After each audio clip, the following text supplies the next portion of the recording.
With Martini in hand, I'm your host, Gary Chambers. Welcome to the Mouse Lounge.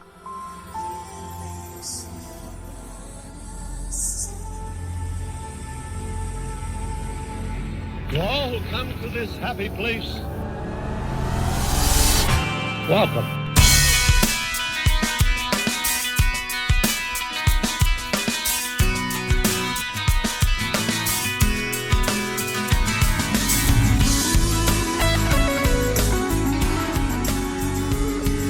Here age relives fond memories of the past.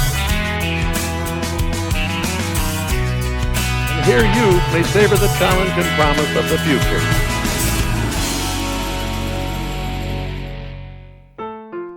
To voice your comments, ask a question, or make a request, send an email to mouselounge@gmail.com.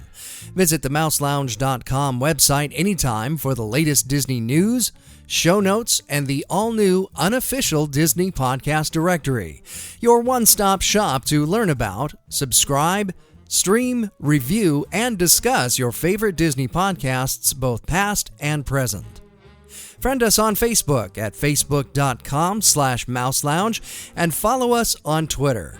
To support the Mouse Lounge podcast, visit the website and look for the PayPal link on the left side. Lastly, if you like the show, be sure to post a review for the Mouse Lounge podcast on iTunes. This week, the Mouse Lounge reveals the magic of melody in Disneyland.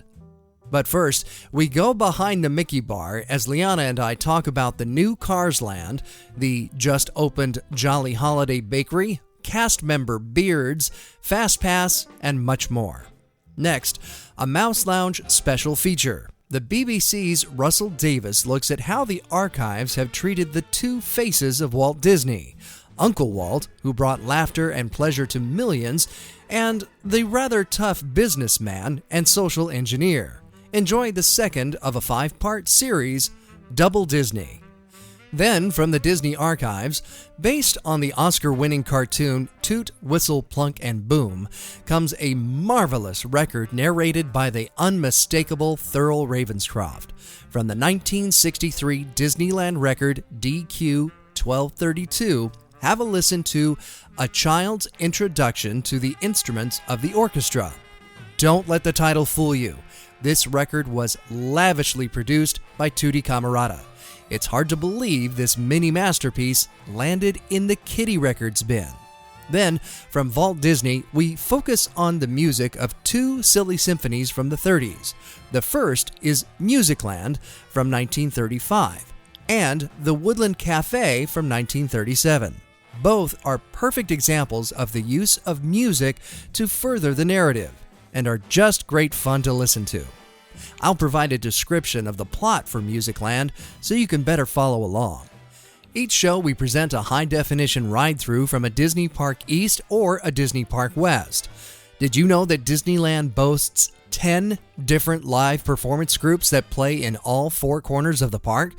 This episode, you'll get to hear from every one of them. You'll hear the Main Street Piano Player, the Dapper Dans, the Hook and Ladder Company, the Straw Hatters, Billy Hill and the Hillbillies, Farley the Fiddler, the Bootstrappers, the Jambalaya Jazz Band, the Royal Street Bachelors, and the Pearly Band. Plus, you'll hear special performances recorded on Fat Tuesday of the New Orleans Jazz Band, the Bayou Bash featuring Princess Tiana, and the Disneyland Band performing its full noontime concert with the theme Sunday in the Park. And now, ladies and gentlemen, boys and girls, please keep your hands, arms, legs, and feet inside the podcast at all times. You are now free to move about the show.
Welcome once again to Behind the Mickey Bar, where Liana Kilgore and I sit down and we have a chat about current Disney news. We also will fill in our time with a thematic device that is often the case in my shows, where I have a theme for each and every show, and Liana and I will talk about that theme. And this week, Liana, I haven't really pitched this to you yet, but we have some recent news developments that I wanted to chat with you about. But first of all, Liana, welcome to the show. Great to have you back. Hello, everybody. This has been an amazing last couple of weeks of Disney news, and this week has really been no exception. And in fact, the first thing that we really need to talk about is the one that generated so much controversy here in the Disneyland world. And since you're the Duchess of Disneyland, that makes me the Duke of Disneyland. Sure. We really need to get into this, especially since it was someone who really got into it with security a few days ago. Did you get wind of that? Yes, and this is a very, very sad story that was making the rounds on Facebook and on YouTube. Apparently, yes, a guest over at California Adventure. I don't know if for a fact he was intoxicated, but that seems to be the case. And apparently a guest got, very out of hand. And they, on certain articles that were making the rounds, it said that you couldn't look at it on YouTube, the video that was taken of this, because everybody nowadays has video cameras on their phones, and so when these incidents happen, there's 99% of the time now there's a video actually capturing what happened.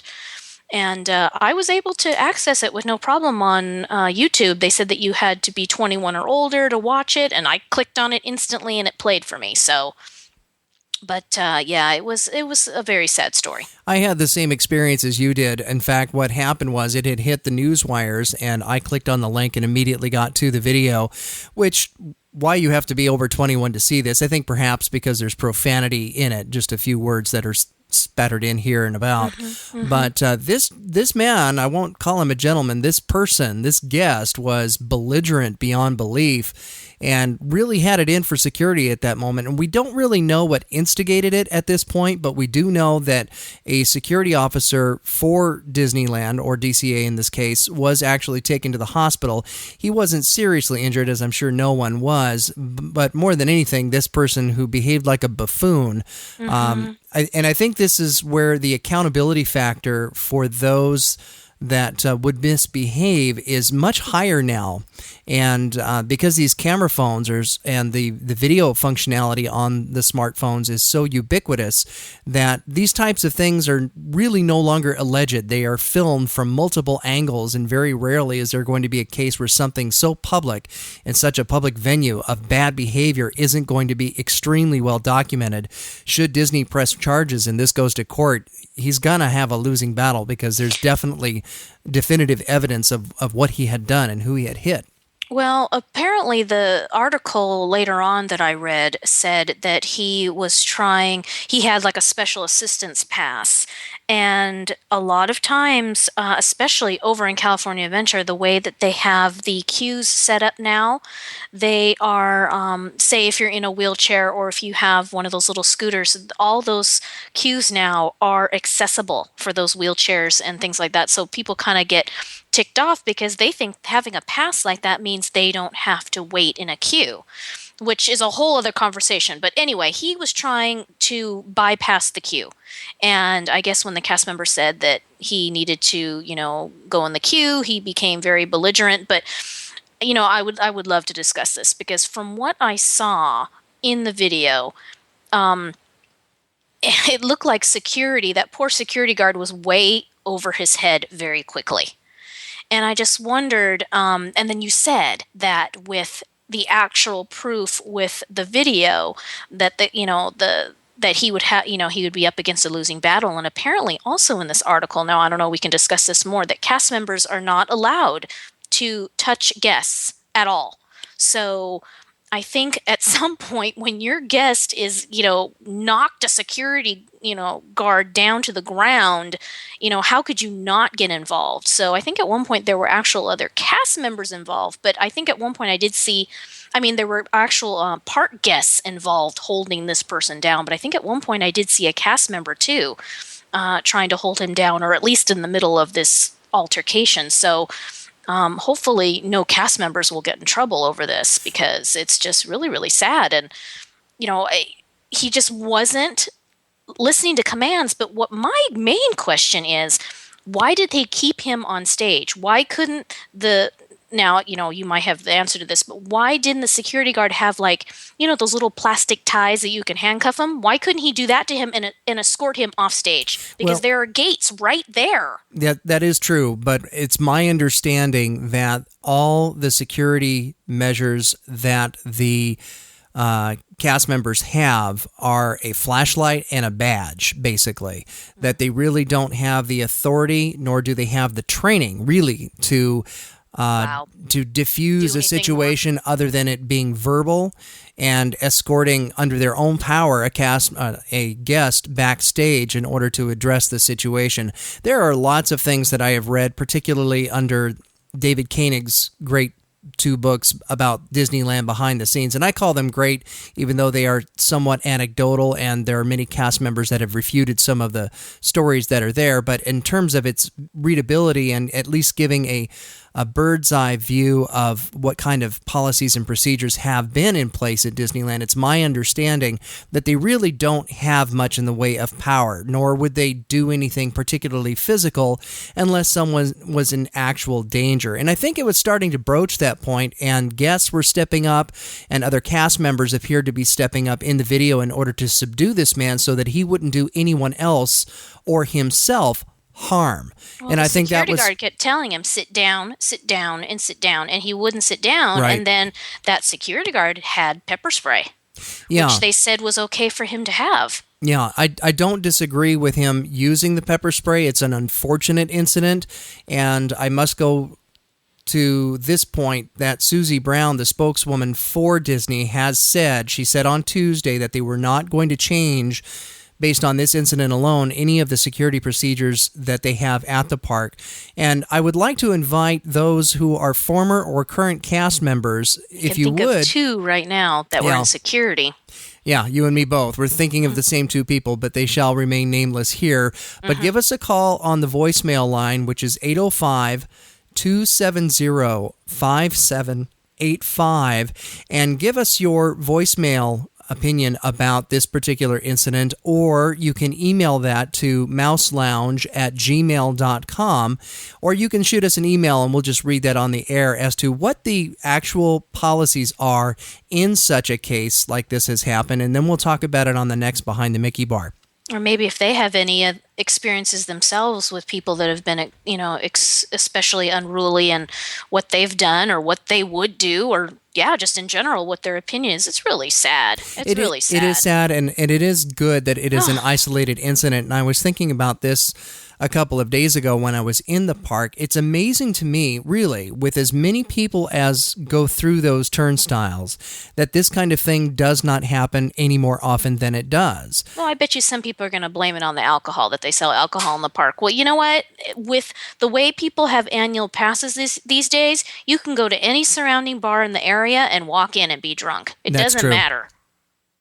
So hopefully they're not going to say, oh, it was because Disneyland sells, or California Adventure sells alcohol. I mean, I'm not blaming it that way. No, nor am I. Now let's get on to something that's a little bit more fun, and that is the debut recently of the Talking Minnie Mouse in DCA, and that's the new show, Minnie's Fly Girls Charter Airline Show. Now, as I recall, that was going to be one of your goals this last weekend. Did you get to it? I had goals, and sadly I did not get to realize any of those goals because, we had some sicky poos in our house. That's right. And Mark was wonderful. He said, if you want to go to Disneyland, you can go. And I'm like, I don't really want to go by myself, even though, I have gone by myself because that's the level I am, that I have no problem going The by myself. Disneyland Duchess has every right to go to Disneyland by herself. Yes, and we'll have to talk about that another time, visiting the parks solo and the different types of advantages there is to doing that. But sadly, I did not go. It was on my list, but thanks to other Disney friends out there on the internet, I was able to see a video of the entire show, and I absolutely loved it. Tell us why. Why did you love this show? Well, I feel like I was just born in the wrong era. Anything in any other era, I'm all over. I love, everything from the 30s to the 60s. Any era in there, I'm just all over. And so this was kind of like the girls that were performing and singing kind of looked like they were from like Pan Am Airlines with those pretty outfits, the cute outfits that they wear. And 40 years ago. Yes, and right now on ABC, there's a show called Pan Am of stewardesses in the 60s, and I was just like, oh, that sounds so cute. So I love the girls' outfits, and they just it's just a great, entertaining show. It's not like, it doesn't scream Disney, which, is not, a negative thing to me. I wish Minnie Mouse herself was in it longer. Yeah, but she just makes an appearance at the end. Yeah, so I'm not sure if it's something Lily's going to like, because when she was watching it with me, she was like, when's Minnie coming? And the show was about 20 minutes, so that's kind of a long time to be waiting for Minnie if you're a little one. But they did choose some really good songs for this show, and the performers, of course, are absolutely spot on in their roles. Mm-hmm. The costume design is great. The makeup is spot on for the era that they were trying to represent. And It seemed to me, at least, you don't really judge this type of thing unless you've got the full visceral experience. You're in that area and you're watching it live. You get maybe 20-25% of the whole experience if you're watching it on YouTube. Mm-hmm. And that's not to discourage someone from watching it on YouTube. I think just for the music itself, it's quite infectious and very well done. But you actually have to go see the show to really get the full impact of the thing. And so we definitely highly suggest next time anyone gets to go to the park, put it on their goals list. Absolutely. Minnie's Fly Girls, and that is in DCA at Condor Flats. It's really almost right across from... Kind of an odd place to put it. It is, but it's right across from Soarin' Over California, if I oriented myself correctly based on the video. Did you get the same thing? Kind of near the smoking section, kind of, sort of. Yeah, kind of, sort of. It's an odd spot. But I think it's going to... Do you think that, based on what you saw, that it may have some staying power? I hope it does. They've kind of had a little bit of problem with live entertainment over there. They had, they had Drawn to the Magic for the longest time. That was a really cute show, but the show that replaced it was, what was the name of it? Mickey's Dance Party. Yeah, apparently that didn't do so well, because that's now gone. Is it still? Yeah, I thought because I had heard it was gone. Well, I thought it was still running, so we'll have to have we'll have to check that out. Our highly paid fact checkers check on that. Well, I've been reading, of course, every week what's going to be going on over at DCA with Cars Land opening and the Buena Vista Street opening, and they're going to have so much going on in that Buena Vista Street area of street performers and singing and atmosphere people, and I think they're going to do I'm so excited. I think they're going to do a really great job. It's got a lot of potential. Nostalgia over there. Yeah, and that's what that park really needs. It really does, and I think what they're doing is they're throwing everything, including the kitchen sink, as far as live entertainment is concerned. Go for it. We already talked about the Garden Stage having 4 new bands. Awesome. And of course, there's got to be a compromise every time a new something goes in. Either something's got to go, or they got to make more room for it. So we saw this last week the final performance of the Minor 49ers. They are now gone, which is a little sad, because it's a very... I mean, these musicians, as are most of them that work in the parks, they're absolutely crackerjack musicians. And in terms of raw musicality, they were phenomenal. But they had run their course. They'd been there for 11 years. My goodness, really? And so it was time, perhaps, for them to be retired in favor of these 4 new bands that are appearing at the Garden Stage, which we will talk about on another show. But I want to touch on, because you had said something about the new bands, live performance groups, and performance artists that will be on Buena Vista Street. I got a voicemail just this morning, and I'd gotten some rumor about this, and The person Let's who discuss rumors. I love it. Okay, the person who left this voicemail for me has some very credible sources that they will be recreating on Buena Vista Street the Streetmosphere characters that they have at Disney Hollywood Studios back east. I heard. Okay, Yep. This is very interesting because they're going to have to really move on getting those roles cast. And the first thing that I did is I logged into DisneyAuditions.com, and there are, at least as of today, February 23rd, there are no auditions for Streetmosphere characters. Ooh, But I wonder then if that rumor's true then. well, we'll see. That's why they call them rumors. And there's nothing that I can see that is actually confirming this, but it would make sense. And I've seen the Streetmosphere characters in Hollywood studios back east, and it's fantastic. I mean, these people, in terms of their improvisational skills and their acting prowess, they are just beyond any expectation that you could have. They are so wildly entertaining, and they have such free reign to interact with the guests. That type of interactivity in DCA is woefully lacking and would inject a tremendous amount of energy into that area of the park. Don't you think? I completely agree. Now, as you and everyone knows, I'm Disneyland girl. So I've never been able to interact with any of those characters over at Walt Disney World. But over in Universal Studios here, they have something maybe kind of similar. It's kind of like a New York Street section. Right. And they have different characters like Charlie Chaplin and things like that they completely interact with you. So I'm thinking it might be something similar to that in that vein, meaning you will literally have interaction with people. Yeah, that you're exactly on the right track as far as that's concerned. Now, these are generic archetypes in that you're going to get perhaps a Hollywood director out on the street or a young actress trying to make it big. You have the Norma Desmond lookalike that's strutting throughout the park or in that area on Sunset Boulevard. And if they recreate that type of thing in the Hollywood backlot, I think they're going to go a long, long way. But I'd like to see that, and this was the rumor that I heard today, I'd like to see that on Buena Vista Street, where they're actually recreating 1923 with some archetypes from that era. I think that would be phenomenal. I also want to touch on the auditions that are actually occurring, and if you had not heard of these groups that will be performing on Buena Vista Street, the group that's going to be there is called Five and Dime. Now, this group, just to give you an idea of the type of group that's going to be, I can tell you what instruments they're auditioning for. They're auditioning for a woodwind/tenor sax player. They're auditioning a trumpet player, a guitar/banjo player, a string bass player/tuba player. So really, you can tell just by the instrumentation itself that they're really trying to evoke the style of that era. And I'll read to you very briefly what they have in the description for those that are auditioning. It says, Disney Parks Talent Casting is seeking drummer percussionists to perform as Five and Dime, a high-energy musical group. Five, fronted by a female singer. Dime, with the vocal stylings of Ella Fitzgerald and Billie Holiday. Together, they play and swing to popular standards of the 30s while interacting with park guests.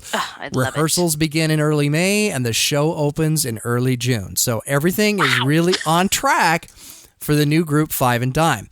The other is going to be, unfortunately, because we absolutely love electronica, it'll be replacing it, and that is the Mad Tea Party. That's the Mad letter T Party Band. They are auditioning for that. Yeah, and I'm really holding an opinion on that because I really, really like electronica, and it's baffling that I love electronica because I'm not a Tron fan at all. Right. Our friend Brad just released, did you get to see it? His latest video of electronica. So I loved it because a lot of people go, electronica, what the heck is that? My non-Disney friends. So I was able to show them, this is what I'm talking about when I talk about electronica. So they're like, oh, it's kind of like this cool dance party, and there's alcohol, and there's Streetmosphere there too. Absolutely. And so it'll be very interesting to see what they do with this. Now, have you seen any of the concept renderings of the Mad Tea Party? I have. Okay, I have. So I'm of course I'm looking forward to it, but we'll see. We'll see how it goes. I think it's got a lot of potential, and the reason why I say that, if they hadn't had two previously successful nighttime parties on the Hollywood backlot, I would have been really dubious that this would work. But they did the first one when World of Color premiered, and then that evolved into Electronica. Both times I thought, I don't know, I don't see how this is going to work. I really don't. It sounds really cheesy and lame, and no one's going to go. And both of them were wildly successful. So I'm now taking a very neutral point of view here. Now, what's interesting about this, if you're looking at, again, Disney Auditions gives you kind of an inside idea of what they're looking to do. There's an artist rendering of the band itself. Now, think about that way out, colorful costume and production design that was from the most recent Alice in Wonderland film, the live-action film directed by Tim Burton. Right. They're dressing all of the musicians with that kind of costume sensibility, very way out there, kind of like animal prints and fluorescent reds and pinks, just incredible costume design, at least in terms of their concept. And all of them are going to be wearing wigs and just be a really outlandish band. But what they're looking for are musicians that are really keyed up on classic rock. So as opposed to techno. I was going to ask, what type of music are they going to play? Are they going to continue kind of with the dance techno stuff? Or I think it's going to be very danceable, but they're looking for musicians that are very good at the classic rock genre. And some of these titles are not exactly classic rock, but the song list, for example, that they want for the keyboardist, they have to come in prepared with two of these songs. I Got a Feelin', Black Eyed Peas, Sir Duke, Stevie Wonder, Don't Stop Believin', Journey, Shout, Hot Hot Hot, We Will Rock You, Don't Stop the Music, that's Rihanna. Yep. Moves Like Jagger, Maroon 5. I love that song. Call Me, Blondie. Awesome. Raise Your Glass, Pink. Dancing Queen, American Woman, and The Edge of Glory, Lady Gaga. That sounds like a great variety of music there. New stuff, old stuff. Yeah, that's 4 decades of music right there. So I'm liking it. Okay, so if now that's exactly why I read those songs out. If this is part of the set, then it's got a lot of potential because these are really party songs. It could really energize that area, and they're all, of course, quite danceable.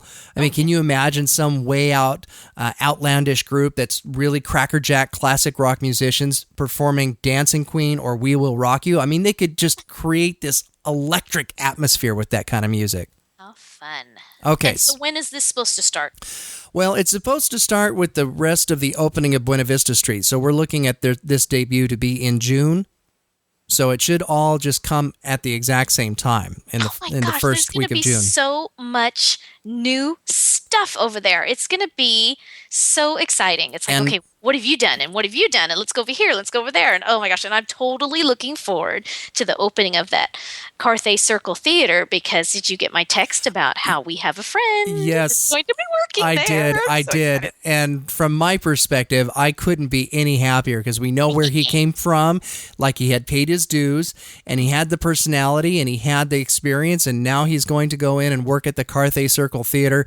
I'm just totally stoked, not only for him, but to actually go inside because they've taken the scaffolding off of the cupola and it just is gorgeous. I mean, Walt called the castle the weenie of Disneyland, that which is what you are drawn to when you get there. Right. And this is no different, but it's not there just for your eye to be drawn to so that you move in that direction of the park. It's complete and utter eye candy. You want to soak it in and take in the details.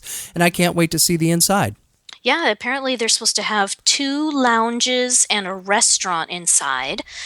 So that will we'll see what happens with that because they said that part of it may be sort of like a Club 33 thing where you have to have a membership or, it's going to be exclusive to only certain people. So I'm kind of interested to see how that's going to play out, because I would love to go in there and, visit Jim and have a drink and just kind of use that as another place to socialize with my friends. So I'm looking forward to that. Yeah, and I'm hoping that just like so many other areas in both of the parks, that they expand and move towards better quality food. It's not about quick service anymore. Too. Yeah, the menu being something really, really special, and that's what I'm really looking forward to. Yes. One other minor piece of news that, in fact, two that are coming out of the East Coast, but it's worthy of mention simply because, again, it's Disney really making an investment in the parks, which have become, and we'll have to talk more about the finances when Disney releases its earnings and talk about what is working and what is not, and on the what is not, maybe we'll discuss here in just a moment, but briefly, what opened this week would be Sorcerers of the Magic Kingdom. That should have opened yesterday. I haven't received confirmation, but it was scheduled to open on February 22nd. They have been test and adjust period for the last several weeks. And for those that are not in the know, you can go to... Yes, that would be me. Go to the WDW News page on mouselounge.com, and you'll be able to read an article. It's not too terribly long that gets you up to speed on what Sorcerers of the Magic Kingdom is. Okay. But from my perspective, this is an incredible initiative that Disney is taking because it's something that doesn't cost anything. It's part of your admission. And just like the Kim Possible adventure that you can have in Epcot, which again, part of your admission price, Sorcerers of the Magic Kingdom, same idea. It's an added attraction, an added level of interactivity that they've added at great expense. This was not cheap to set up, nor is it cheap to run, but it's included as part of your admission. And it's Disney once again paying attention to the details and really expanding upon the market that they're trying to reach and capitalizing that and keeping them in the parks by giving them all new adventures and new imaginative things to do throughout your day that are not necessarily something that you would get on cue and enjoy that way. And the next thing is in the Fantasyland in the Magic Kingdom. That is set to open at least a small part of it next month. They are opening one of the new Dumbo carousels. Now, this is part of a huge Fantasyland expansion, which is very much on record, and most Disney fans know about it. But Walt Disney World fans who've been really eagerly awaiting something in Fantasyland will be able to get kind of a teaser with Dumbo the Flying Elephant scheduled to open next month, at least one of the two carousels. And that is also an article that's on the WDW News page on mouselounge.com. Okay, now, so like I said, Disneyland Girl, you said one of two? There's going to be two Dumbo rides? Okay, so Disneyland Girl's getting schooled. They're actually taking... and again, for those that have toured the parks as many times as we have, and you having a little one, where Dumbo may have been a big attraction, if not now, certainly when she was a little younger, if you don't get to that attraction first thing in the morning, you don't get to that attraction because it's mobbed all day long. Very slow loading. And that's because it's a cycle ride, meaning that they load, run the ride for its 45 or 60 seconds. Give you a feather, and then they got to collect the feather. I'm like, could we just start the ride? I mean, it's cute, but, that takes a lot of time. All of that. And when, of course, the same ride technology is back east, when they decided that they're going to expand Fantasyland, what do? They double capacity, which I think was very smart. They're also creating a interactive queue that will allow people that are standing in line to be able to spend their time in a more engaged way. So take a look at some of the concept drawings. They're easy to find. I tend to like going to Dapp's Magic website. He's got some good stuff up there. Mm-hmm.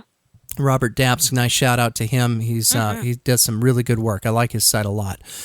Let's move over to the studios. I had mentioned that we can talk about the Disney financials and what areas of the company are working well, what areas are not. One area that has been kind of a laggard in recent quarters is the studio. Now, you've got barn burner films like Alice in Wonderland that I had alluded to earlier that are what are called tentpole films. Tentpole films are the really big budget films that they hope will do very, very well and carry the studio through its earnings period. Well, the new film that's scheduled to come out next month is called John Carter. I had 2 friends that went to go see it last night. Oh, did they give you any indications of what they thought about it? They liked it. They thought it was really good, and I was in the theater Sunday seeing a completely different movie, and a preview came up for it. And at the end, when it said Disney, someone in the theater went, "Oh, Disney." And I'm like, interesting. That they were like, that they started to think about it more. Oh, it's Disney. But yes, I had 2 friends that went to the premiere of it last night, and they liked it. So I don't know very much about it at all. Is the story based on it? Was it a comic book? The story is written by Edgar Rice Burroughs. And this dates back over 100 years. Okay. And I don't know where I got that from then. Well, Edgar Rice Burroughs, you would know better as the author of Tarzan. Oh, okay. And so it was one of those books that was very near and dear to the director, Andrew Stanton's heart. Now, Andrew Stanton is not a household name, but the movies Wall-E and Finding Nemo, those are household names. Andrew Stanton, this is his first directorial debut in live action. And I strongly feel that this film could do well, but what's getting a lot of press today, and this is why I'm finding this very interesting, is that the marketing for the film has been woefully inadequate on Disney's part. I agree, because I've been seeing just little bits and pieces about it, but not a whole lot. The recognition scores when the polls come out, I mean, there are polls for everything. Yeah. And the polls for do you know this film, are your anticipations high for the release of this film, have been dismal.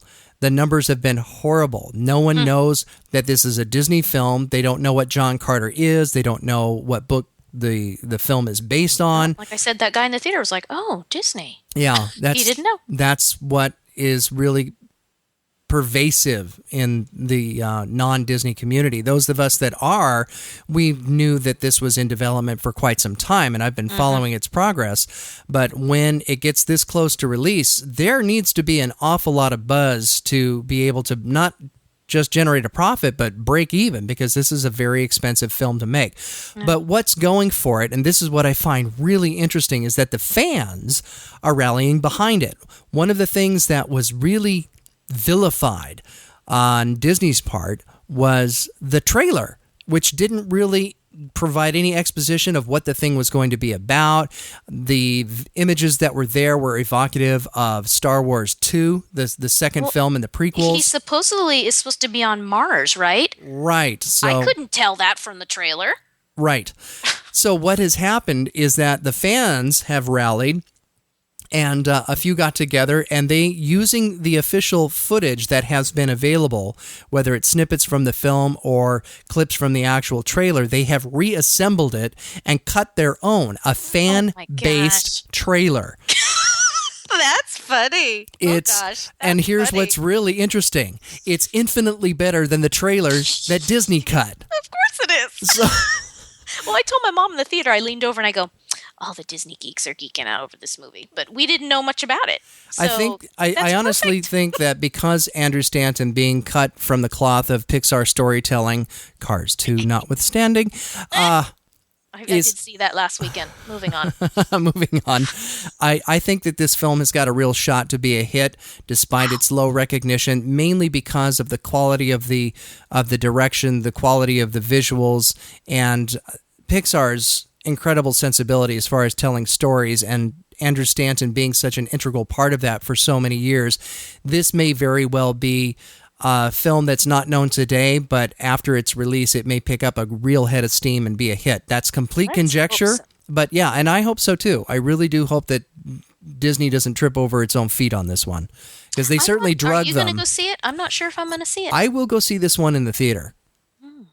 Now, for those that have not yet seen the fan trailer, mouselounge.com, on the homepage, I have included an article about it, as well as the fan-based trailer itself that you can watch in full 1080p. It's gorgeous.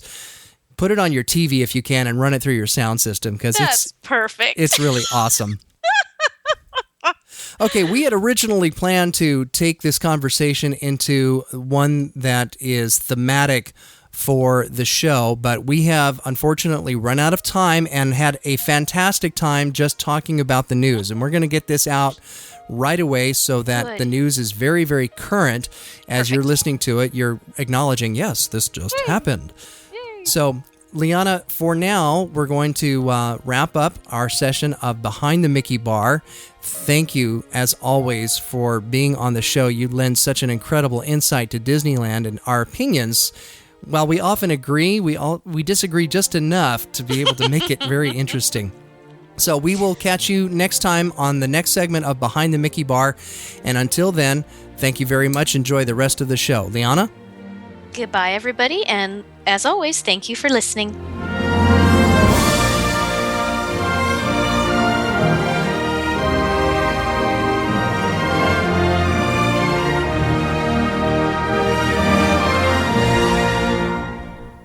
Politically and industrially, Walt Disney was not the same endearing figure we've met so far. He was a political force. The sheer size of his business made him so.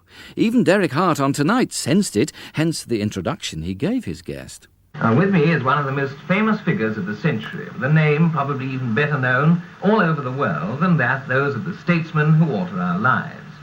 Even the name of Churchill is overshadowed by that of Mickey Mouse. General de Gaulle is a big noise now, but Goofy has been a world figure for a very great deal longer.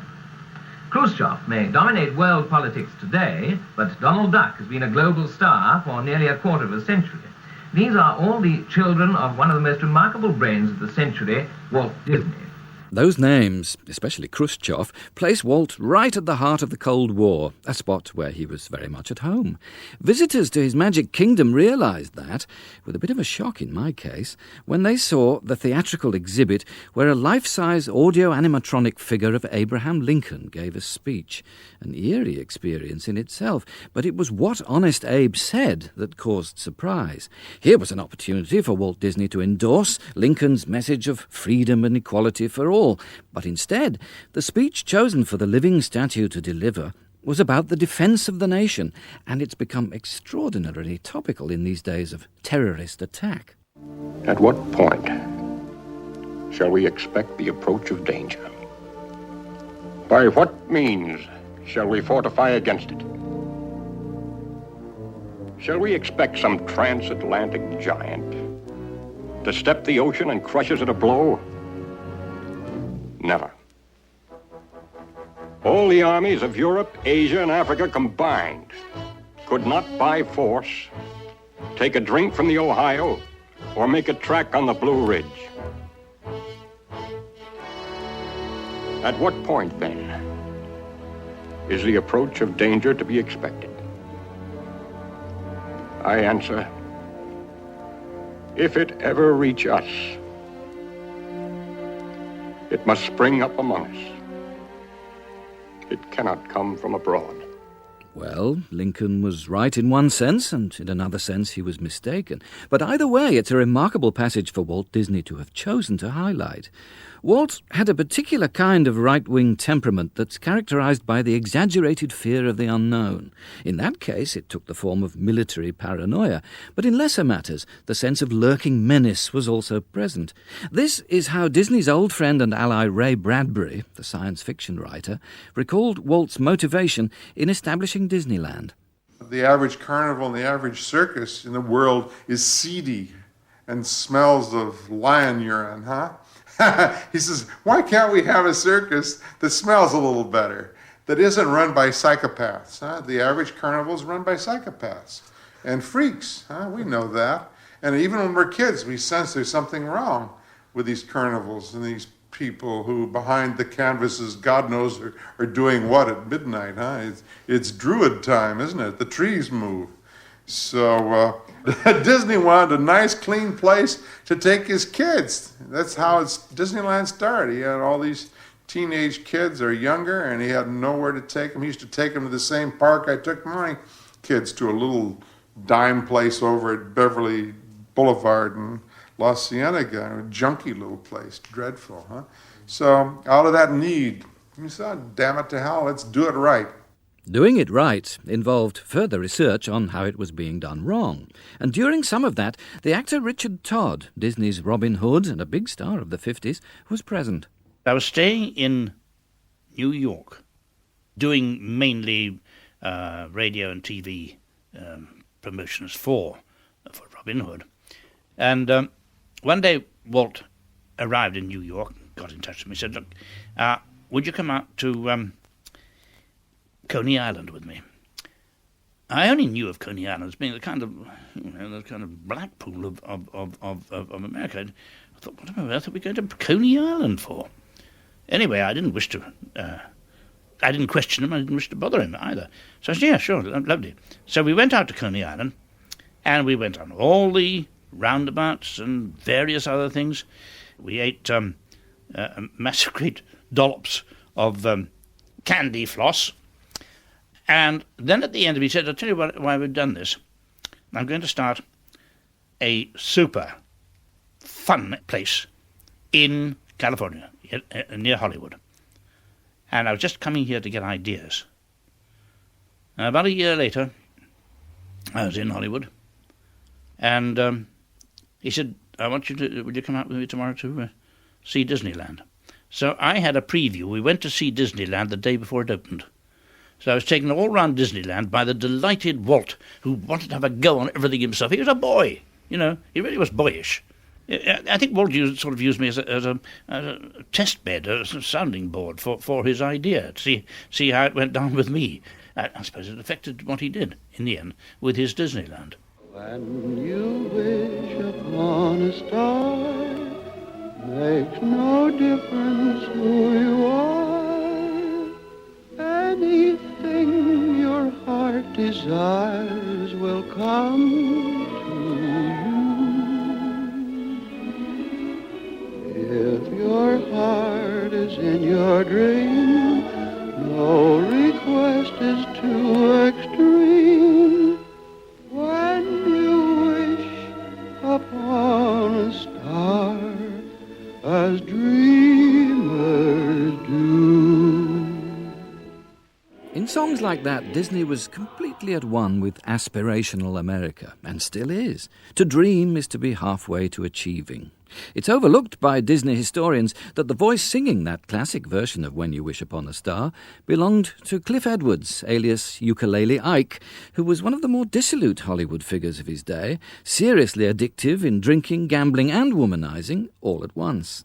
Frank Churchill, who composed all the music for Snow White and the Seven Dwarfs and much of Dumbo, was a sad alcoholic who shot himself at the age of 40. So, representatives of that druid world behind the canvas that Ray Bradbury talked about were right there at work in the Disney organization, but the fact would never be acknowledged. As for the higher culture, Walt had trouble with that. Burdened by the reputations of great artists of the past, he was in danger of sounding like whoever it was in Nazi Germany, probably not Hermann Goering, the experts now say, who remarked that when he heard the word culture, he reached for his revolver.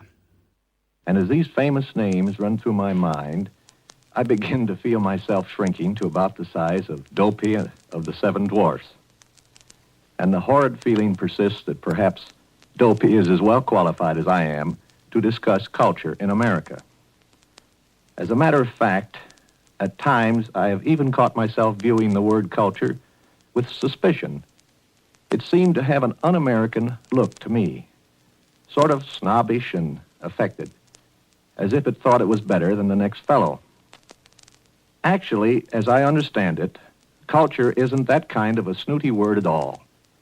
As I see it, a person's culture represents his appraisal of the things that make up life. And a fellow becomes cultured, I believe, by selecting that which is fine and beautiful in life and throwing aside that which is mediocre or phony. As it turned out, not a bad definition of a personal culture, but the misgiving expressed in the first part of that statement remained with Walt, as did the word un-American, which he used well before the fashion established by the House Un-American Activities Committee. He'd always been a doer first and a thinker only when obliged. In the First World War, in which corps did Walt Disney enlist, although he was underage? The ambulance corps. Correct. In the Dance of the Hours section of Fantasia, what kind of animal is Hyacinth who dances a pas de deux with Ben Alligator? A hippo. Correct. What was the name of the company which Disney launched at the age of 20 to make animated fairy tales? Laugh-O-Grams. Correct. Within his own organisation, from Laugh-O-Grams onward, Disney wanted to be seen as one of the boys, as he told Movie Go Round in 1961. I started in as an artist in 1919, and I actually did my first animated films in early 1920. And at that time, I drew everything, painted every background and things, and I carried along as an animator and an artist until about the time of Mickey Mouse. Now, when Mickey Mouse came along, there was such a demand, he made quite a splash, and it was necessary then for me to give up the drawing in order to organize and run the organization. Because the animation medium, the animated cartoon, is not a medium of the individual. No. It's a medium that demands the collective talents. Now, that's what makes my studio strong, is that my boys with me, who've been with me for many years, up to 35 years, some of the boys, they realize that too, and they respect the talents of other artists. And now they will work together. It's awful hard to get artists to work with each other, you know. Yes. But I've been able to affect that kind of an organization, and I think that's what gives me the strength. You see? Yes, exactly. It's a collective effort. Teamwork. Teamwork is right. Well, it goes without saying that without teamwork, an animated feature is just not going to be made. But whether the conditions were in place for teamwork to be happily carried on is severely doubted by the writer and showbiz historian Dick Vosborough. What happened really during the Depression, more and more studios were forced to unionize, almost over the dead bodies, I was going to say of the moguls, but it was almost with the dead bodies of the strikers. And Disney, finally, about the time that they moved to their new expensive studios in Burbank, it was just decided that the Depression was nearly over, and a lot of these people had been with him since 1933 and 1934. They'd been patient. They'd endured puzzling wages. I mean, for instance, there was one animator who got $300 a week, which was pretty good, and his assistant got $30 a week. And this was one of the reasons why they struck. They just felt, a lot of people who were making good money still felt it was an unethical war that he was waging against them. Poor conditions at their previous studio on Hyperion Avenue. They had a projection room that was tiny, and it was called the sweat box because there was no air conditioning. And nobody was allowed to grow a mustache, except, of course, Walt, who had one. And you weren't allowed to take incoming phone calls. And, of course, you certainly weren't allowed to make phone calls out. And you weren't allowed to whistle while you worked. Anyway, the conditions were pretty appalling. And Pinocchio, which demanded an enormous amount of overtime, the men received no overtime money for working late at night, and woe betide you if you were the last person out and didn't turn off the light bulb. But they were given, all these overtime workers on Pinocchio, they were given 45 cents to buy a meal later. Because the guy was all heart. It was clear that Disney operated a star system of his own. His leading animators were stars, but their assistants and fillers-in were seen as merely extras and paid accordingly.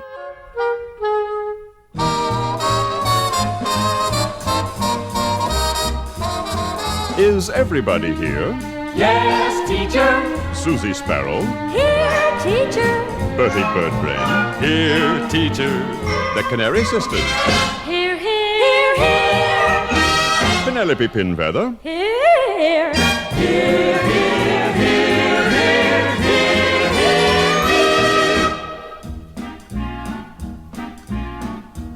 Today we're going to study about ancient history, love and mystery, mathematics, acrobatics, reading, spelling, storytelling. Oh, no. The study of musical instruments is the subject for today. The study of musical instruments is the subject for today. Did you ever stop to think when the band plays rinky-tink where all the music comes from? From a toot and a whistle and a plunk and a boom. That's where the music comes from. Did you ever understand a symphony so grand, so bright and sentimental?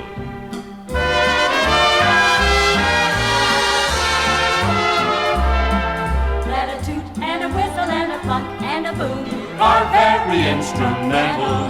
For the horns go toot, The woodwinds whistle, the strings go plunk, plunk, too. then the drums boom, boom with the bing, zing, zoom. And it comes out fine and true. So remember what I say when the band begins to play, just where the music comes from. From a and a and a and a. That's where the music comes from. Now, students, fly with me to the dawn of history. We'll start investigating the toot and the whistle and the plunk and the boom. It's very stimulating. 4 cavemen sat around one day, each with an instrument to play. Writing songs was their profession, performing at the first jam session.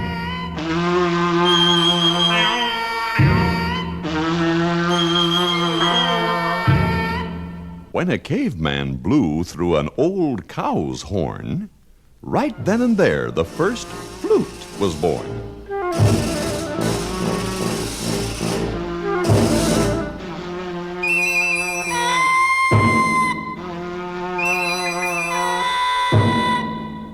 Now let's look ahead in history. And here we are in Egypt in 2000 BC. Now on the banks of the river Nile, the toot has certainly changed its style. And the kind of a note that the caveman blows is not good enough for the old pharaoh.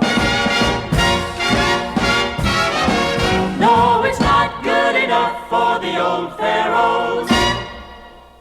When Pharaoh heard the cavemen honk, he gave the fellow quite a conk. The Egyptians had discovered brass. This gave the horn a lot more class.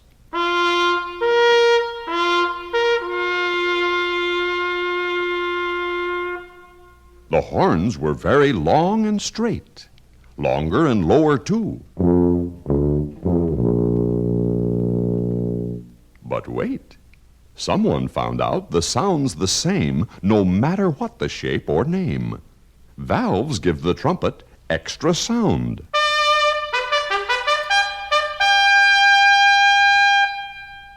A French horn curves go round and round.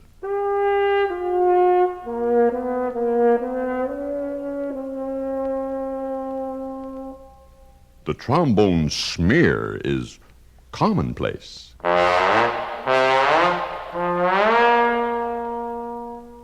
And lowest of all is the double bass. Now, whether it's Dixieland or bop, a small cafe or a high school hop, the horn most always heads the band and rides it strong. Now, take off, man.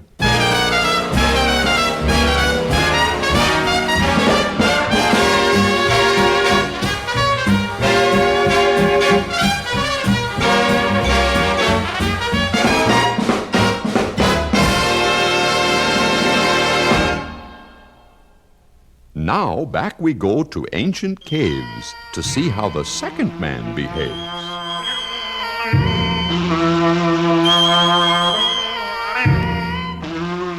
When this caveman blew on a tube of grass, the very first whistle came to pass. In order to make his cave girl smile, he had to improve his whistle style.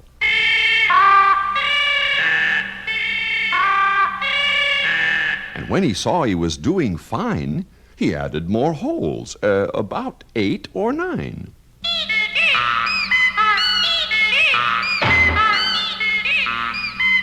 By using his head instead of his feet, some genius found a way to beat this problem in a manner neat.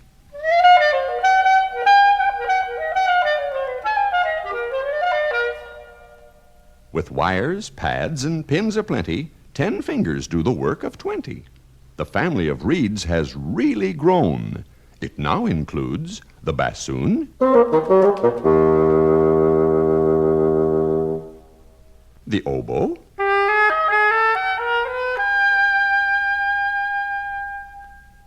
the clarinet, and saxophone. When our third caveman plunked on a string of his bow, it was the first plunk, as far as we know. First you take the bow and sometime later add a little jar to make a resonator. Add a few strings, listen how it rings. Change the jar to a box of wood. Slide the box down. Pretty good. Add a few pegs to tune it fine. Change the shape a little. Now it looks like a harp.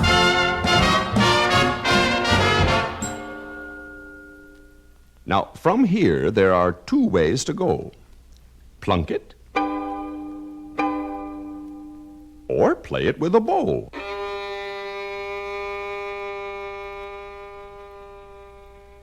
Of the bowing instruments, there's the cello,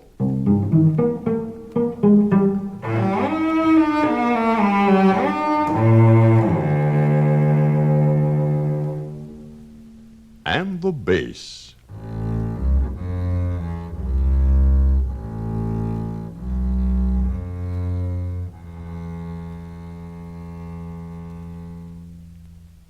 But most renown has always been the beauty of the violin.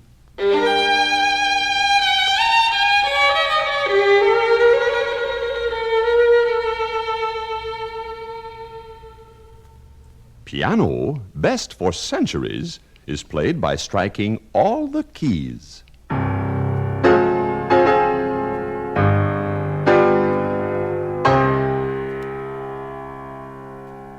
Lutes and lyres were plunked, but they aren't played very much today.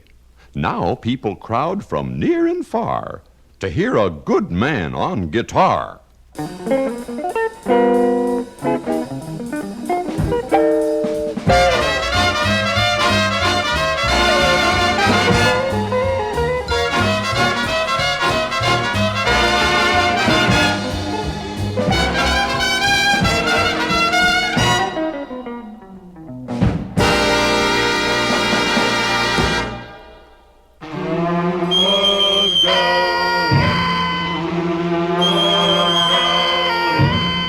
From our last caveman with his rhythmic slap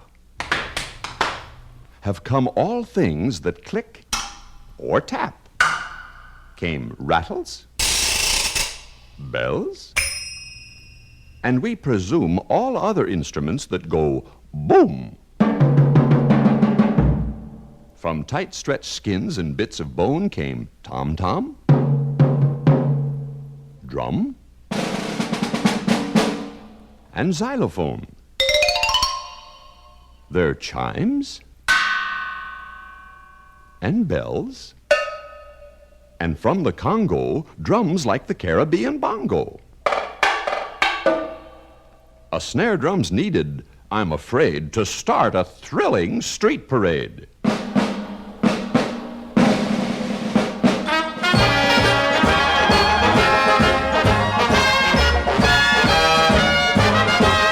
with the toot and the whistle and the plunk and the boom are very instrumental. Everywhere you hear a band or a symphony so grand in music oriental. The toot and the whistle and the plunk and the boom are very instrumental for the trombones toot.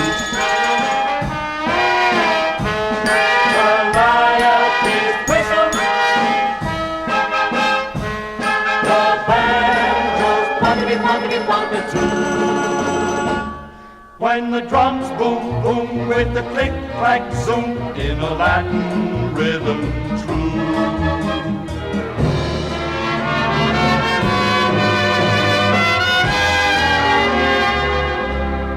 So remember what we say when the band begins to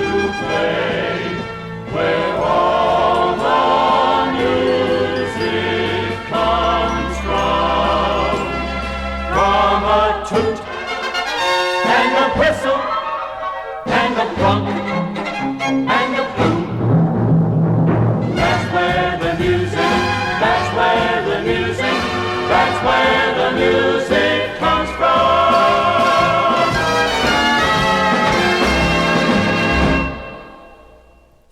Musicland is a Romeo and Juliet-like story taking place in the fictional realms the Land of Symphony and the Isle of Jazz, separated by the Sea of Discord. The Land of Symphony is a classical-themed kingdom where a princess, an anthropomorphized violin, grows bored with the slow ballroom dancing, and she sneaks out. Across the Sea of Discord, the Isle of Jazz is alive with hot music and dancing, but the prince, an alto saxophone, takes little interest in it. Sneaking out, he spots the princess across the sea with the aid of a clarinet telescope. He quickly traverses the sea on a xylophone boat to meet her. Their flirting is interrupted, however, when the queen of the Land of Symphony, a cello, sends her guards to lock him in a metronome prison tower. To escape this predicament, he writes a note for help, the melody of the prisoner's song, and passes it to a bird which brings it to his father, a bari sax, who raises the battle cry, a jazz version of the military assembly. The Isle of Jazz deploys its multi-piece band as artillery, bombarding the Land of Symphony with explosive musical notes to a jazz swing number. The Land of Symphony returns fire via organ pipes that rotate into cannons, launching volleys to the refrains of Wagner's The Ride of the Valkyrs. The princess intervenes to stop the war, but falls into the sea. The prince struggles to escape his cell, but an explosive note helps him via landing next to it and blowing it up, and he rushes to save her, but ends up struggling as well. Both parents see what's happening and quickly cease fire to rescue their children.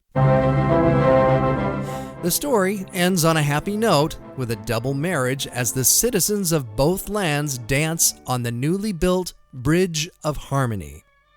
And now that you know the story, listen to the extraordinary music that tells this Montague and Capulet tale.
trucking. What's trucking? Well, look at here, man, and I'll explain it to you. Yeah, man. We had to have something new to do up here in Harlem, so. Where is brother? Someone started trucking. Yeah! Rock on down. Well, what's that? Why, that's trucking. What's trucking? Man, yeah, this is trucking. Yeah, yeah, yeah! Everybody's trucking. Whoa! Ah, take it away, kid.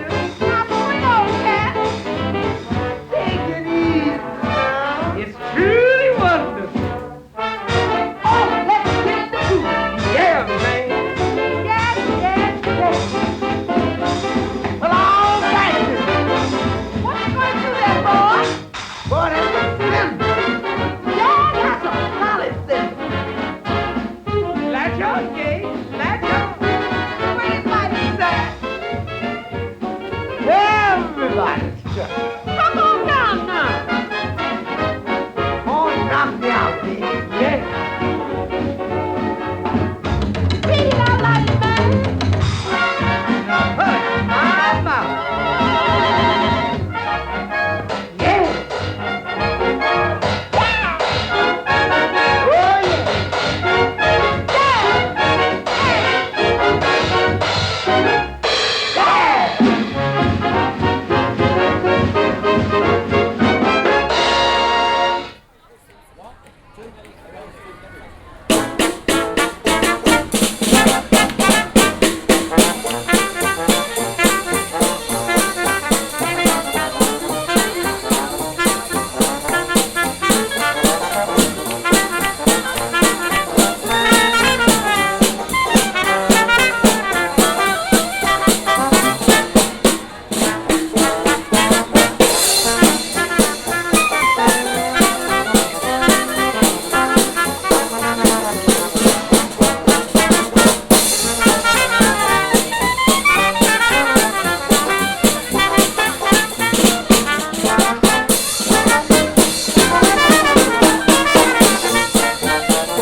And they're off. Say, Robbie, what's your favorite song? That guy Susan's? Well, let's see.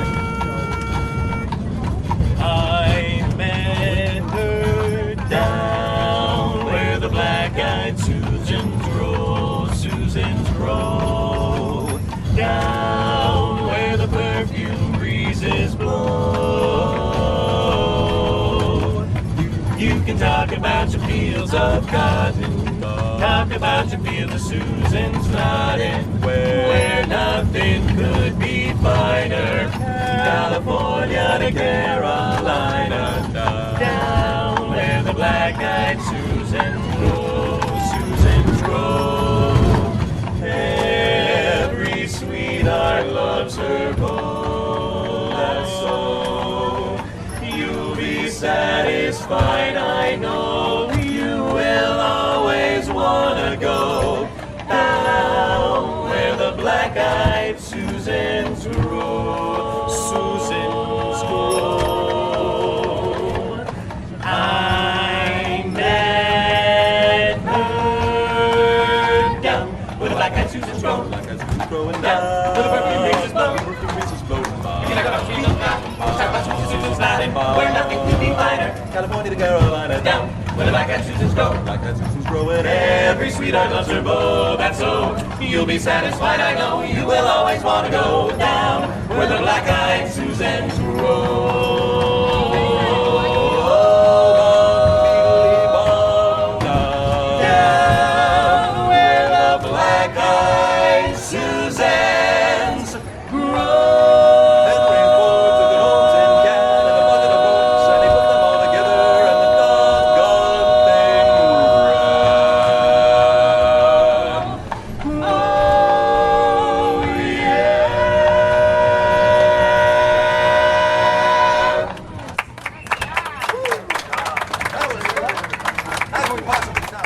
With a quick Coney Island. All right. Oh, goodbye, my Coney Island baby. Farewell, my own true love, true love. I'm gonna go away and leave you, never to see you again. Never gonna see you again. I'm gonna sail upon that ferry boat, never to return again. So goodbye, farewell, so long, forever. Goodbye, my Coney Island. Goodbye, my Coney Island. Goodbye, my Coney Island. Thanks for riding with us, folks, and bye-bye.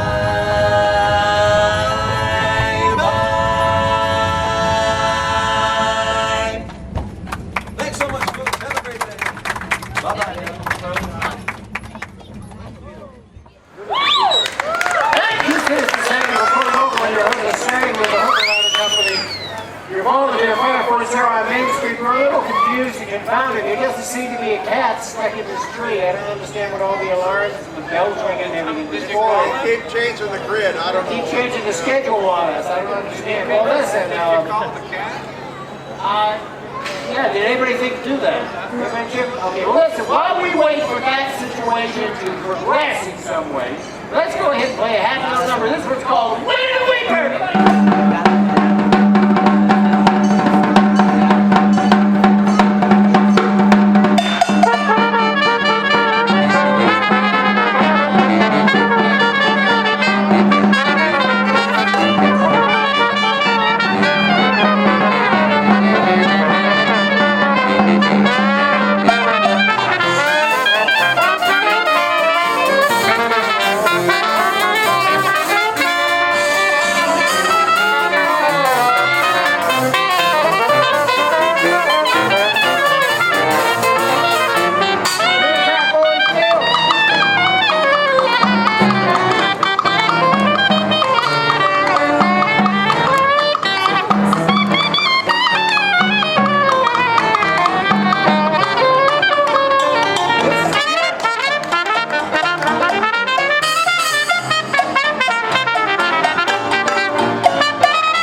lot. Thanks a lot. I hope some of you were inspired to do a little soft shoe under the table. Thank you very much. Thank you. Howdy. Yeehaw! Welcome to the Golden Horseshoe Saloon. The Golden Horseshoe Saloon has been a part of Disneyland from the first day that Disneyland opened back in 1955. We feel this place is special. We're honored to play here. We must thank the California Prison Work Release Program. And we're going to get started. We're going to do a medley of some of the most popular bluegrass songs, which is a contradiction immediately. Some of the most well-known bluegrass songs. The first song of the medley was made popular from a movie called Oh Brother, Where Art Thou? The song is called Man of Constant Sorrow. What makes this music work and sound so great? Vocal harmonies.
Here, I think it's really important that we have a cautionary tale. You need to remember this, really important. This is a safety announcement for all of you youngsters. When the bottle's empty, I can see through your disguise. You better mind your tongue because the whiskey never lies.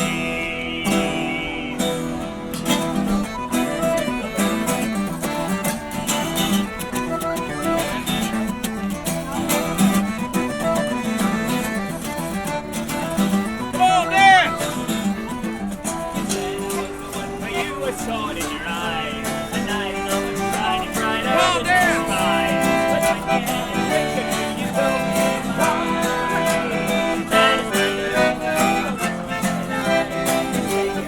he likes to dance.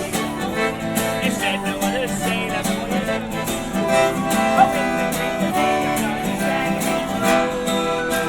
And now we know the whiskey never lies. It never lies. The whiskey never lies. It never lies. The whiskey never lies. When the bottle's empty, I can see through your disguise. You better mind your tongue because the whiskey never lies.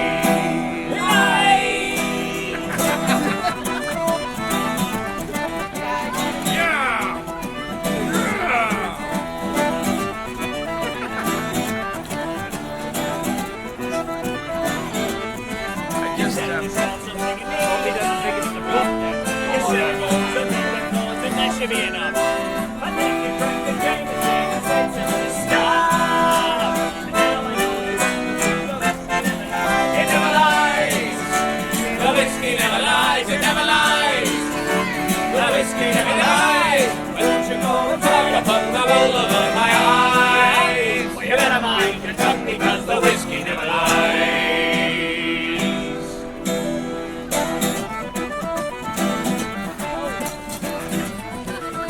Nobody wants to dance with me. Come on.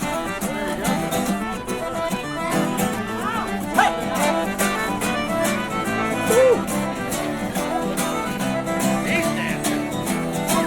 I like that dance. Like this. Everyone now. It never lies. The whiskey never lies. It never lies. The whiskey never lies. When the bottle's empty, I can see through your disguise. Well, you better mind your tongue because the whiskey never lies. It never lies. The whiskey never lies. It never lies. The whiskey never lies. When you go and try to pull the wool over my eyes. Well, you better mind your tongue because the whiskey never lies. Thank you. Let's have a hand for our pirate dancer. Right. Yeah. Oh, he's still going. Look, he's not done. He doesn't need music. He doesn't need music. He's on his own. He has his own drummer. You know what I mean? All right, let's do Orange Blossom Special. Let's do the song. There we go. Fiddle tune. All right, everybody loves listening. I need help there. Everybody reach up, ring the imaginary bell. Ooh, that was good. All right, ring it again. All right, here's the train whistle. What was that train? What's that movie train they run up there that used to, Little House on the Prairie? They had that 440. Not too far from you guys there. All right, I gotta get the steam going. It's the steam engine, you know. Gotta build up the steam a little bit. All right, there she goes. Ring the bell. Ring it again. Keep ringing. 1, 2, 3. Oh, that's it. Yeehaw! Ring the bell. Well, look at yonder coming down the railroad track. Look at yonder coming, yeehaw! Coming down the railroad track. It's that Orange Blossom Special, yeehaw! Bringing my baby back. All right, let's all help the train here. Clap your hands. Here we go.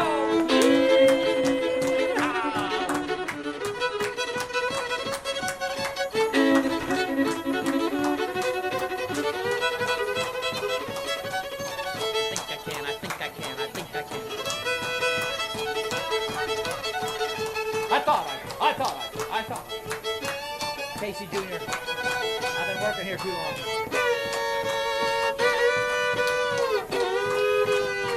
All right, train's pulling back into the station. We're going to slow down. All right, put on the squeaky old brakes. Ring the bell. Yeah, and the crowd goes wild. Yay! Hi, Rusty. Hi, Queenie. You looking mighty happy. Oh, yeah, I'm happy. Mighty full. I'm full. Yeah, I'm so full. You like that jambalaya I made for you? Oh, yeah, I love that jambalaya. Oh, what y'all think? Is it? Love the jambalaya. Oh, Pop is inching up on you. He didn't get any jambalaya, Rusty. How come? Love the jambalaya. Uh-huh, you love a jambalaya. How many bowls did you have? How much did you love it? I had 2 bowls of jambalaya. He's starving, so you haven't had more than 2 bowls. How many bowls did you have? Okay, I had 4 bowls. All right, are y'all buying this? 4 bowls of Look, they don't even know you, Rusty. Come on now, how many bowls did you have? Okay, I had 24 bowls of jambalaya. Ooh, Rusty. That's all right, Rusty. I know it's good. And don't worry, fellas, I'll make you some more. It's easy. You see, y'all, the secret of having great jambalaya is the same as having a great jambalaya jazz band. You just need the freshest, the best, the right ingredients. I'm going to share my secret recipe with y'all. It goes like this. Then I go, you gotta go, oh my, that's it. You gotta go pull up, roll down on the fire. Here's the vine, see the swine, oh my, son of a gun will have me on fire.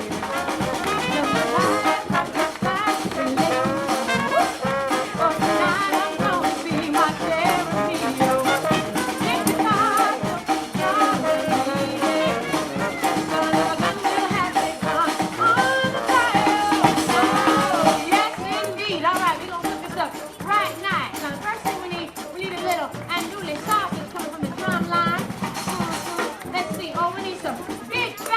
and some sauteed onions we're going to put in there, come from the sousaphone. That's right, and let's see what else we need. Oh, we need some Old Bay seasoning and some stewed tomatoes coming from the horn section. Vinny! What you got for me over here? I got Nick. Hi, Nick. You gonna add the washboard into this mix? Y'all, that's the missing ingredient. We can't do nothing without the washboard. All right, Chef Nick, you ready? Come on, darling, let's cook it up. Making noise with the boys is my honey. Throwing the band just for the love, not for the money. It's the song all day long till we playing. Son of a gun now, everyone will be saying. Son of a gun will have the fun. All of the lights, take it on it. Son of a gun will have the fun. All the body, Hey! Chef Nick, darling. Mwah, delicious. Thank you so much, sugar. That's how you cook. Vinny, what is it? I think we should get some volunteers for this next number. I think you're right about that. All right, boys and girls, come on over and come on and see Delacroix. And we're going to form a tambourine band. Go see him. Go see And him. knock the roof off this place. Come on, yeah, come on, sugar. Quick, quick, quick. Yeah. All right. Get it before it runs out. All right. Paul. If you don't get one, all you need are your hands. If you don't get one, it's all right. All you need are your hands. Turn around. Come on, clap. There you go.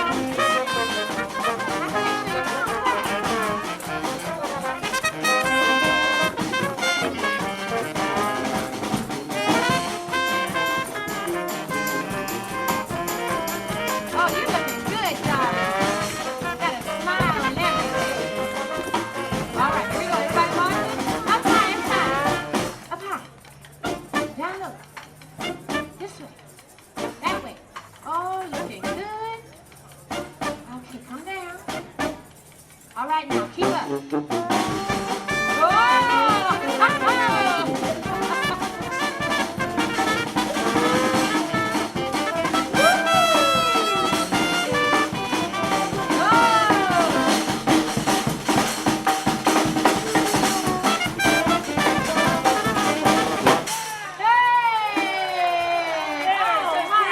Bring the Jambalaya Jazz Tambourine Band. That's right.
Ladies and gentlemen, boys and girls, join us in New Orleans Square for Princess Tiana's Mardi Gras celebration.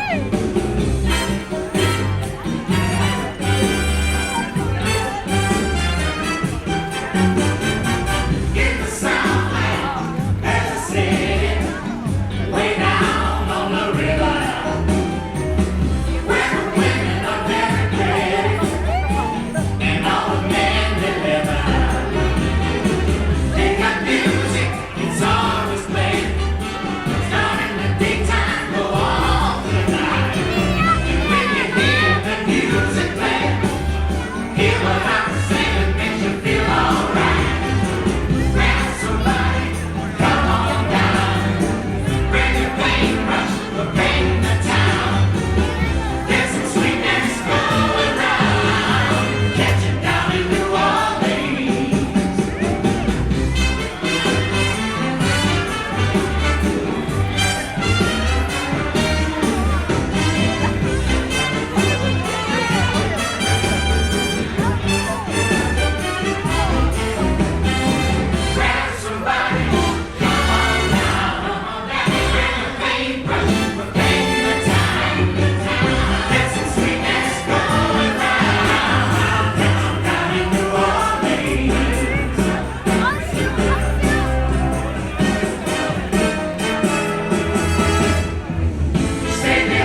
human.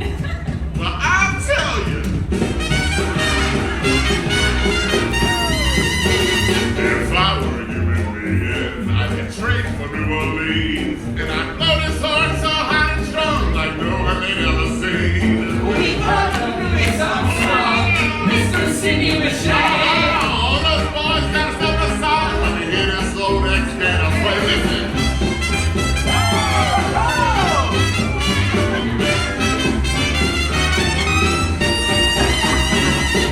When I'm human, as I hope to be, I'm gonna blow this horn till the cows come home. Everyone's gonna bow down to me. Play the music, you can't keep feeling sad. That's a great big party every night. That doesn't sound too bad. I bet those people truly. I drop those names and slide. And I clarinet, that's just correct. And I show you on the side. Anyways, now for sure when you're done, you're done. We're on the side to have some fun. And that's the way things are. When I'm human, as I hope to be, You're gonna tear it up like you did before. And that's a royal guarantee. when I'm human, And you're gonna be, You're gonna put that horn. you're gonna live the high life. You're gonna do your best to take your place in the sun.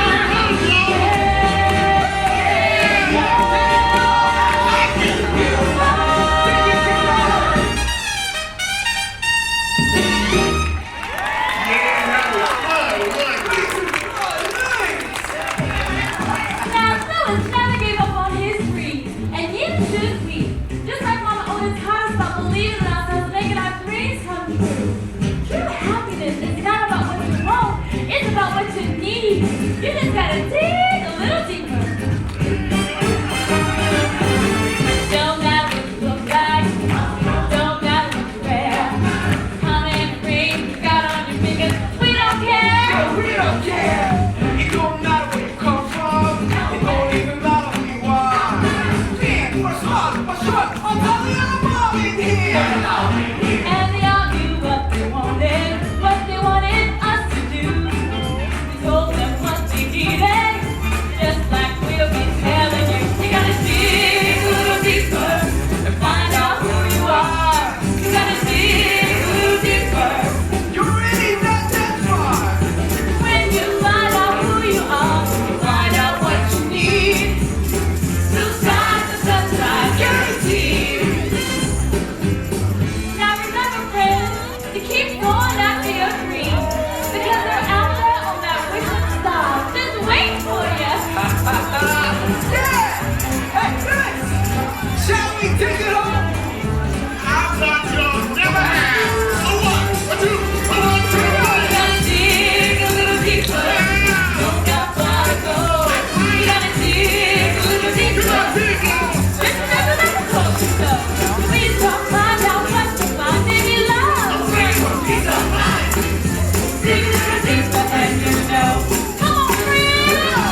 We'll all be there for you. We're gonna take you, we're gonna take you, we're gonna take you all the way there. You know we're gonna never go with you, take you all the way. Going down the bayou, going down the bayou, going down the bayou, taking you all. Bye, y'all. See you again real soon. Goodbye, everyone.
You know, Kurt, it's about that time. Oh, time for what? Time for another one of them toe-tapping numbers. Toe-tapping number? Oh, how about the one with the chimney sweeps? That's marvelous. Ah, it's my all-time favorite, Pete. I'll say, this next song, well, it takes a bit of magic, but it's easy. First you think, and then you wink. You do a double blink. Close your eyes and... You're sweeping chimneys with the best of them. Charade!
Goodbye, Mary Poppins. Please don't stay away too long. Well,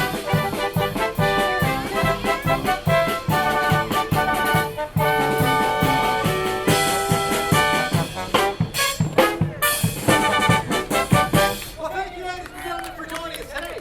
The party band must take their leave as well. Whatever you do at the happiest place on earth, have a jolly holiday. Bye.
We'd like to welcome you here, and we don't every day we're here to have a concert. Every concert has a different theme. And today's theme is music in the parks. And what we want to do is take it back to the days around the early 1900s.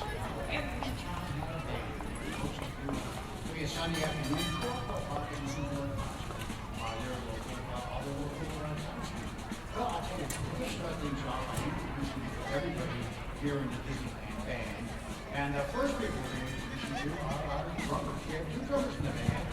Joe is playing the snare drum, Ron's playing the bass drum, and they both have cymbals. They play those once in a while. So I'll tell you what, let's listen to our two drummers.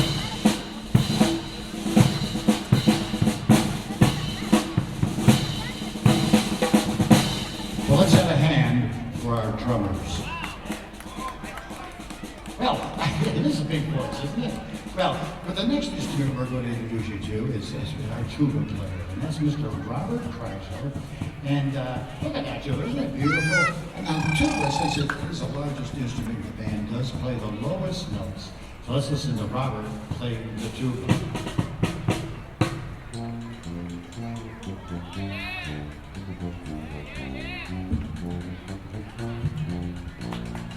Well, let's have a hand for Robert on the tuba. The next instrument we're going to talk about is my favorite instrument in the band, and that happens to be the trombone. We have 3 trombones in the Disneyland band, Toby, Jason, and Jeremy. We're going to have them play right now, and you'll see why the trombone is my favorite instrument.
Yes. And you played the band there? The Rigby Band of Salem, Massachusetts. There on the coast, yeah. Okay. And what kind of music did you guys play? All kinds of music. Particularly those marches. Did you play this Man of the Hour march? I was particularly taken to the marches. No. I know. He was a great trombone player and conductor. And right now, we're going to play one of his marches. Man.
city of New Orleans that we shot all over the country. And it was very good.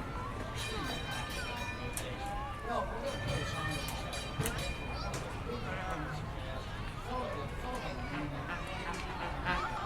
This is one of his biggest hits called Struggle.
music from Kiddy and the East. Well, we're at an awkward time at this time, so we've got a lot of music to play, but we're running out of time. So I thought what we do is let's put a whole bunch of songs that we're going to use next week. I have some fun, just count it off, and see if you can get how many songs are in this video. It's called Instant Contact.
Disneyland band.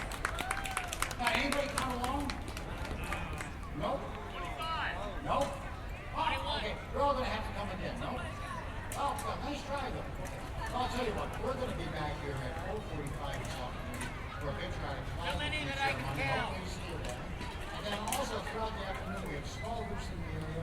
Up at Sleeping Beauty Castle, you'll find a curly band right over here at Disneyland Fire Department, Local Ladder Company, and up and down Main Street, USA, Main Street Squad. So, thanks a lot for joining us. Hope you have a good day.